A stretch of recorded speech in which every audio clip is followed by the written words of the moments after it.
नमस्कार दोस्तों, स्वागत है आपका हमारे online YouTube channel learning space पे। आज हम आपके लिए लेके आए हैं गणित का पहला चैप्टर भिन्न, जिसके अंतर्गत हम लोग भिन्न से संबंधित बहुत सारी चीज़ों को सीखेंगे। तो चलिए, हमारा पहला टॉपिक है, हम लोग सबसे पहले शुरू करने जा रहे हैं कि पहली बात है भिन्न कहते किसे हैं। सबसे पहली चीज़, सबसे ज़रूरी चीज़ यही है कि भिन्न कहते किसे हैं। तो हम लोग इसको एक एग्जाम्पल के थ्रू, एक उदाहरण से समझ सकते हैं। जैसे मान लीजिए हमारे पास एक एप्पल है, समझ लीजिए, और अगर हम लोग इसको बराबर बराबर 10 टुकड़ों में ऐसे डिवाइड करें, और मान लीजिए हम लोग 3 लोग हैं, मान लीजिए हम लोग कितने 3 लोग हैं, और हमने सबको डिवाइड कर दिया। मैंने टोटल इसको कितने पार्ट में डिवाइड किया? 10 पार्ट में, है ना। इसका होल पार्ट क्या है? पूरा क्या है? 10 है। 10 पार्ट में डिवाइड किया। तो मान लीजिए मैंने इस पूरे का 2 हिस्सा पहले वाले को दे दिया, पहला, दूसरा, तीसरा। मैंने इसका 2 हिस्सा पहले वाले को दे दिया, तो क्या हो गया? ये 2/10। उसके बाद मान लीजिए इसका 3 हिस्सा दूसरे वालों को दे दिया, तो क्या हो गया? 3/10। बचा हुआ अगर 5 हिस्सा तीसरे वालों को दे दिया, तो क्या हुआ? ये 5/10। तो मतलब हम कह सकते हैं कि भिन्न होता क्या है? पूरे का पार्ट, पूरे हिस्से का कुछ पार्ट जो होता है, अगर हम उसको भाग के रूप में रिप्रेजेंट करें, प्रदर्शित करें, तो क्या होता है? भिन्न। जैसे एक दूसरे शब्दों में कह सकते हैं कि अगर कोई पद P/Q यानी कि अंश बटे हर के रूप में लिखा गया है, तो इसे भिन्न कहते हैं। ठीक है, तो चलिए, ये हुआ हमारा इंट्रोडक्शन, भिन्न कहते किसे हैं। अब हम लोग दूसरी चीज पे चर्चा करते हैं। चलिए आइए, तो हम लोग सबसे पहले स्टार्ट करते हैं क्या? सबसे छोटी एवं सबसे बड़ी भिन्न पहचानना। क्या सबसे छोटी सबसे बड़ी भिन्न पहचानना? तो इसमें देखिए 3 तरह के क्वेश्चन आपके बनते हैं। 3 तरह के क्वेश्चन में देखिए, जैसे पहला टाइप है कि अगर अंश समान हो, अंश क्या हो? अंश समान हो। जैसे मान लीजिए एक क्वेश्चन लेते हैं, मान लीजिए 2/3 और 2/10। ठीक है, अगर हमारे पास एक क्वेश्चन है 2/3 2/10 ये क्वेश्चन है, और इसमें हमको बताना है कि कौन भिन्न इसमें से छोटा है, कौन बड़ा है। तो हम लोग इसके, अगर देखिए अंश समान है, तो हम लोग इसके क्या हर को देखेंगे। ठीक है, हर को देखेंगे। अब जो, जैसे देखिए 10 क्या है? 3 से बड़ा है, तो जो हर जिस भिन्न का हर बड़ा होगा, वो होगी छोटी भिन्न। ये क्या होगी? छोटी भिन्न। ये क्या हो जाएगी? बड़ी भिन्न। ठीक है, तो हम लोग इजीली कह सकते हैं कि ये हमारी जो है, ये भिन्न हमारी बड़ी होगी, और ये क्या होगी? छोटी होगी। तो हम लोग इसको एक दूसरे तरीके से भी सीखने की कोशिश करते हैं। जैसे हमारा 2/3 है, 2/3 को अगर हम लोग भाग विधि से देखें, तो इसको डिवाइड करने पे देखिए यहाँ पे दशमलव बढ़ाया, तो ये हो गया 20। कितना? 20। अब देखिए इसको भाग करते हैं, तो क्या हो गया? 3 × 18। अब इसको माइनस करिए, तो यहाँ पे 2, फिर 0 बढ़ाया, फिर 6, फिर 18, फिर 2, फिर, तो ये क्या है? प्रोसेस चलता जाएगा, है ना। तो इसको हम लोग ऐसे भी लिख सकते हैं, 0.6 चलता जाएगा, तो इसको लिख सकते हैं 0.6, इस पे बार लगा दीजिए। ठीक है, या अगर दूसरे तरीके से लिखना चाहते हैं, तो इसको 0.67 लिख सकते हैं। ठीक है, तो ये हुआ आपका ये। और अगर 2/10 की बात करें, तो इसको भी हम लोग इसी तरह कर सकते हैं। इस 2 को डिवाइड करिए, सॉरी, इस जो है 2 को 10 से डिवाइड करिए, तो दशमलव लगाएंगे, तो दशमलव लगाने पे क्या हो जाएगा? 0., यहाँ पे 20 हो जाएगा, तो 10 दूना 20, तो ये हो जाएगा 20। तो ये हो गया आपका 0.2 और 0.6। ठीक है, तो इस तरह कह सकते हैं कि हमारी ये भिन्न जो है बड़ी है, ये छोटी भिन्न। चलिए, जब हर समान हो, जैसे हमारा ये क्वेश्चन है 7/9 और 5/9। तो देखिए यहाँ पे हर जो है दोनों का कितना है? 9। तो इसमें हम लोग कुछ नहीं करने की जरूरत होती है। इसमें सबसे पहले हम लोग देख लेते हैं, हम समान है तो जो जिसका अंश बड़ा होता है, जिसका अंश बड़ा होता है वही भिन्न हमारी क्या होती है, बड़ी भिन्न होती है। मतलब हमारा 7/9 क्या है, सबसे बड़ी भिन्न होगी। चलिए आपका तीसरा पॉइंट है कि जब हमारा अंश और हर दोनों समान ना हो, अंश एवं हर दोनों समान ना, ठीक है। देखिए जैसे मान लीजिए हमारे पास एक क्वेश्चन है 4/4 और 7/9। तो इस स्थिति में हम लोग क्या करते हैं, इस स्थिति में हम लोग करते क्या हैं कि इन दोनों का आपस में क्रॉस मल्टीप्लाई कर लेते हैं। क्या करते हैं, क्रॉस मल्टीप्लाई कर लेते हैं। जैसे अब क्रॉस मल्टीप्लाई कर लेते हैं, ठीक है। तो देखिए अब क्रॉस मल्टीप्लाई कर लिया जाए तो इस 4/5 मतलब इस भिन्न को, इस 4/5 को आप लोग इसके अंश और हर में गुणा कर दीजिए, किससे, 9 से, 9 से गुणा कर दीजिए। तो क्या हो जाएगा, 9 चौक 36 और 9 पचे 45, ठीक है। और ऐसे ही सेम यही प्रोसेस हम लोग इधर करेंगे। तो 7/9 में हम लोग इस 7/9 में क्या करेंगे, गुणा कर देंगे इसके अंश और हर में, इसके अंश और हर में गुणा कर देंगे 5 से, ठीक है, 5 से गुणा कर देंगे। तो देखिए 7 पचे 35 और क्या हो गया, 9 पचे 45। अब देखिए दोनों का देखिए क्या, ये हो गया 36/45 और ये हो गया 35/45, है ना। इसका मान जो हो गया आपका, इसका मान, ये 4/5 का मान हो गया 36/45 और आपके 7/9 का मान हो गया 35/45। अब देखिए दोनों का जो हर है वो समान हो गया, दोनों का हर समान हो गया। तो दोनों का हर समान हो गया तो अब इसमें से आप देखिए हर किसका बड़ा है, 4/5, यानी 36 जो है बड़ा है। तो आपकी जो 4/5 है वही जो है बड़ी भिन्न होगी, ठीक। मान लीजिए कि जैसे ये 4/5 और 7/9 दो पद हैं, इसमें केवल दो ही पद है, एक पद ये आपका, एक पद ये। लेकिन अगर स्थिति कुछ ऐसी हो जाए कि ये 4/5 7/9 और एक पद आप दे दीजिए, मान लीजिए 3/6, तो आप लोग 3/6 सॉरी 3/6 इसको 2 कर दीजिए, ठीक है। तो अगर मान लीजिए हो जाए तो आप लोग कैसे आप लोग बताएं कौन बड़ी भिन्न है कौन छोटी भिन्न है। तो इसके लिए हम लोग क्या करेंगे, इन दोनों का आपस में क्रॉस मल्टीप्लाई कर लेंगे और इसके बाद हमको पता चल जाएगा इन दोनों में से कि कौन बड़ा है कौन छोटा है, ठीक है। तो इन दोनों के प्रोसेस से इन दोनों को मल्टीप्लाई करके हम लोग ये निकाल लेंगे और इसके बाद इन दोनों का आपस में मल्टीप्लाई कर लेंगे तो ये पता चल जाएगा कौन बड़ा है कौन छोटा है। इसी तरह अगर आपको इनको एक को देखना है तो इन दोनों का आपस में मल्टीप्लाई कर लीजिए। तो इस तरह से हम लोग ये 3 टर्म वाले भी आराम से सॉल्व कर सकते हैं।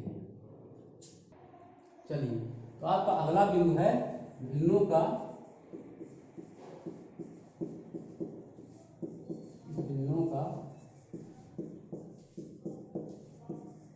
आरोही एवं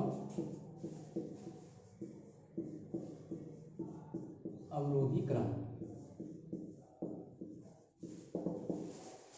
ठीक है। भिन्नों का आरोही एवं अवरोही क्रम, जैसा कि आपने देख लिया है कि हम लोगों ने भिन्नों का कंपैरिजन करना, दो भिन्न में से कौन बड़ी है कौन छोटी भिन्न है वो करना सीख लिया है। तो देखिए अब भिन्नों का आरोही अवरोही करना उसको सीखने के बाद बहुत ही आसान है। जैसे अब देखिए पहले बात करते हैं आरोही एवं अवरोही। तो आरोही मतलब बढ़ते क्रम, क्या बढ़ते क्रम में लिखना है ना, और अवरोही मतलब घटते क्रम में लिखना, घटते क्रम में व्यवस्थित करना, ठीक है। तो चलिए जैसा कि एक क्वेश्चन लेते हैं, मान लीजिए एक क्वेश्चन है 2/3 2/9 2/7 और 2/13। अब देखिए इसमें सबका अंश जो है देखिए वो क्या है, अंश समान है, सबका अंश क्या है समान है। तो हम आपको जब बता रहे थे छोटी एवं बड़ी भिन्न पहचानना, तो हमने आपको बताया था कि कैसे हम जानेंगे कौन सी, जब अंक समान हो इस स्थिति में कैसे जानेंगे कि कौन सी भिन्न हमारी बड़ी है कौन सी छोटी है। तो हमने आपको बताया था कि जिस भिन्न का अगर अंक समान है तो जिस भिन्न का हर बड़ा होगा, जिस भिन्न का हर बड़ा होगा वो हमारी क्या होगी, छोटी भिन्न होगी, है ना। तो जैसे मान लीजिए अगर इन दोनों की बात करें 2/3 और 2/9 की, तो हमारे यहाँ पे हर जो है 9 ये बड़ा है, इसलिए हमारा 2/9 क्या है, ये छोटा भिन्न होगा। लेकिन इसी में देखिए 2/13 को देखिए, तो 2/13 क्या है हमारा, 2/13 में हर जो है 13 ज्यादा बड़ा है 9 से, तो हमारी सबसे छोटी भिन्न कौन सी होगी, ये 2/13। तो अगर हम लोग इसको आरोही क्रम में लिखें तो क्या होगा, अगर हम लोग इसको आरोही क्रम में लिखें, आरोही क्रम में व्यवस्थित करें तो क्या हो जाएगा, ये सबसे पहले क्या होगा, बढ़ते क्रम में लिखना है। सबसे पहले सबसे छोटी भिन्न 2/13, फिर 2/9, फिर 2/7, फिर 2/3। अगर इसको अवरोही करना है इसी को जस्ट उल्टा कर दीजिए, है ना। इसको अवरोही में करना है, इसको उल्टा कर दीजिए, तो 2/3, फिर 2/7, 2/9 और 2/13। ठीक है, चलिए अब अगला टॉपिक हमारा है, तो देखिए हमारा अगला टॉपिक है साधारण भिन्न को दशमलव भिन्न में बदलना। तो इसको एक क्वेश्चन के द्वारा समझने की कोशिश करते हैं। जैसे मान लीजिए हमारा क्वेश्चन है 4/5, ठीक है, क्या है 4/5। अब इसको भाग से शुरू करते हैं, तो इस 4 को 5 से भाग दीजिए, तो देखिए अब क्या है, ये 4 जो है छोटा है, भाग नहीं जाएगा, ठीक है। तो हम लोग क्या करेंगे, यहाँ पे दशमलव लगाया, 1 0 इधर बढ़ाया, कितना हो गया 40। अब देखिए आराम से भाग जा सकता है, तो 5 का पहाड़ा पढ़ेंगे तो 5 5 अच्छे 40। देखिए तो क्या हुआ, ये पहली बार में कट गया, पूरा पूरा कैंसिल आउट हो जा रहा है ना। तो हमारा क्या हो गया 0.8, तो ये हमारा हो गया क्या 0.8। हम लोग इसके नीचे चाहे तो 1 लिख भी सकते हैं, इसलिए हमारा क्या हो गया, अगर हम देखें तो ये अंश बटे हर के फॉर्म में, अंश बटे हर के रूप में हो गया, है ना। ये एक दूसरा क्वेश्चन अगर देखते हैं तो 6/25 मान लीजिए है, ठीक है। तो इसको अगर हम लोग सॉल्व करें 6/25 को, तो इस 6 को 25 से भाग दीजिए, तो देखिए 25 को भाग दिया, 25 से भाग दिया 6 में, तो क्या हुआ, नहीं जा रहा है भाग, है ना। तो दशमलव लगाया, 0 बढ़ाया, कितना हो गया 60, है ना। 25 दूना 50, ठीक है, 2 बार गया, 25 दूना 50। अब इसको माइनस करिए तो क्या हुआ 10, कितना बचा 10, है ना। अब क्या हुआ 10, अब देखिए नहीं जा रहा है, छोटा हो गया 10, 1 0 फिर बढ़ाया, ठीक। अब कितना हो गया 100। अब 25 चौका 100, तो क्या हो गया ये 25 चौका 100। अब देखिए पूरा पूरा ये कैंसिल आउट हो गया, है ना। 25 चौका 100 क्या हो गया 0.024, है ना। इसको बटे में लिख सकते हैं। तो ये हमारा हो गया ये तरीका साधारण भिन्न से को दशमलव भिन्न में बदलना, ठीक है। तो चलिए आइए तो हम लोग अगले टॉपिक की ओर चलते हैं, दशमलव भिन्न को दशमलव से साधारण भिन्न,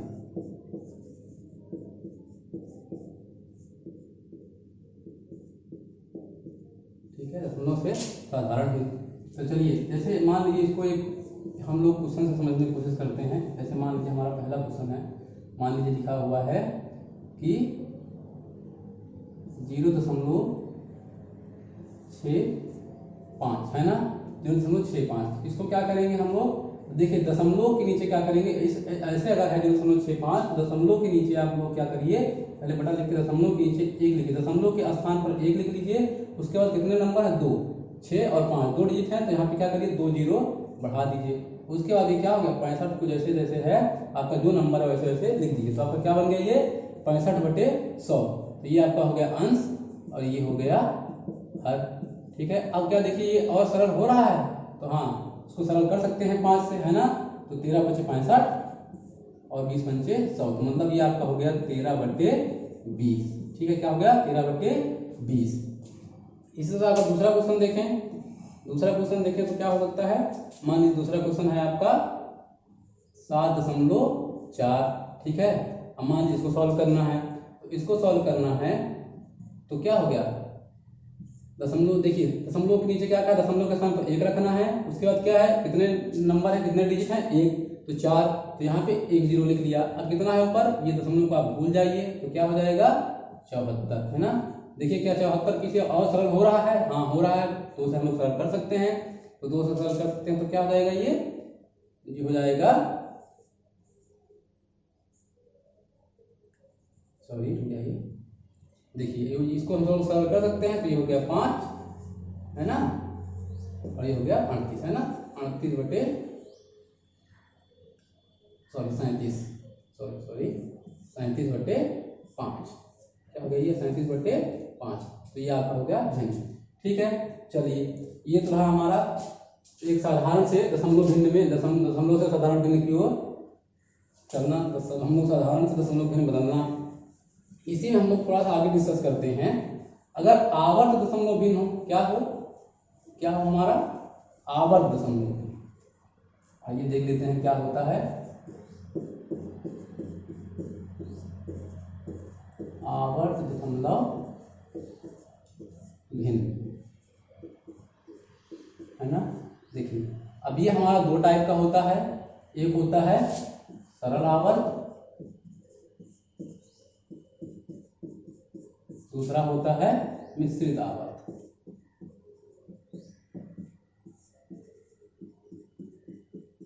क्या है, मिश्रित आवर्त। अब देखिए सरल आवर्त क्या होते हैं और मिश्रित आवर्त क्या होते हैं। जैसे हम लोग जब कभी कभी क्वेश्चन सॉल्व कर रहे होते हैं भिन्न के, तो हमको ऐसा देखने को मिलता है कि जैसे देखते हैं कि किसी नंबर की बार बार पुनरावृत्ति हो रही है, जैसे 0.3 चलता गया इन्फिनिट तक, है ना। तो क्या हो रहा है, बार बार 3 की क्या हो रही है, पुनरावृत्ति हो रही है।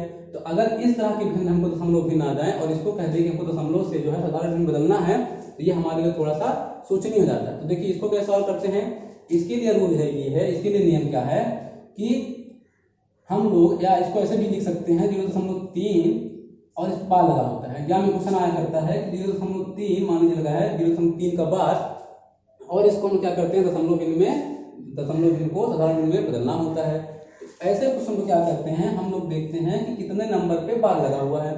तो देखिए 0 के बाद कितने नंबर पे बार लगा हुआ, 1 पे, कौन सा नंबर, 3, तो बटे में क्या लिख लेंगे 9, है ना।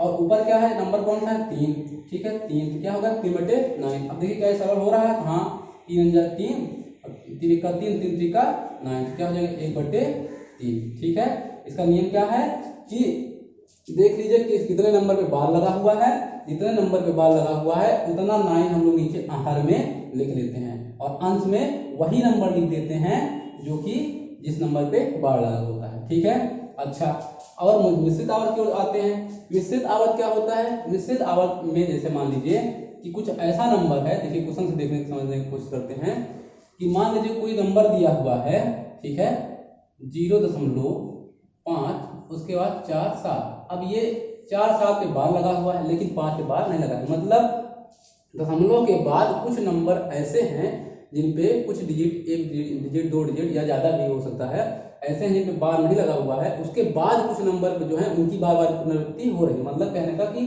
शुरू में कुछ नंबर दशमलव के बाद पुनरावृत्ति नहीं है, उसका कुछ नंबर्स की पुनरावृत्ति है। तो ऐसे दशमलव को क्या कहते हैं, ऐसे दशमलव भिन्न कहते हैं मिश्रित आवर्त भिन्न। ठीक है, तो देखिए इसको कैसे हम लोग सॉल्व करेंगे। देखिए इसको सॉल्व करने का भी नियम है कि देखिए जैसे ये है हमारा, तो देखिए 2 नंबर पर बार लगा हुआ है, 2 नंबर पर बार लगा हुआ है 4, 7 पे, तो क्या करिए 2 9 नीचे हर में 2 9 लिख लीजिए। ठीक है, उसके बाद देखिए कितने नंबर पे बार नहीं लगा हुआ है, तो 1 की 5 पे बार नहीं लगा हुआ, तो उतने हम लोग क्या करेंगे 0 बढ़ा लेंगे। ठीक, उतना क्या करेंगे 0 बढ़ा लिया। अब क्या हुआ, ये नंबर कितना बचा, ये पूरा टोटल 547, कितना 547। अब इस 547 में जिस नंबर पे बार नहीं लगा उतना माइनस कर देते हैं, मतलब 5 पे बार नहीं लगा है तो 5 माइनस कर दीजिए, तो ये आपका हो गया 542 बटे 990। ठीक है, 990। अब इसको सरल करना चाहें तो इसको सरल कर सकते हैं, इसको सरल करेंगे तो सरल करके हम उसको भिन्न में निकाल सकते हैं। ठीक है, चलिए तो अब इसी में देख लेते हैं। अच्छा, इस एक क्वेश्चन जो है आपको बता देते हैं, इंपॉर्टेंट क्वेश्चन है। कैसे क्वेश्चन पूछता है ऐसे एग्जाम में, और वो देख लीजिए कैसे एग्जाम में क्वेश्चन पूछा करता है। जैसे मान लीजिए क्वेश्चन दे देगा कि 1.1 1.47 क्या दे देगा 1.47 का 1.27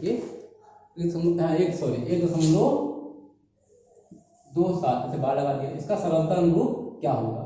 तो इसका मान लीजिए क्वेश्चन आया कि इसका सरलतम रूप बताइए।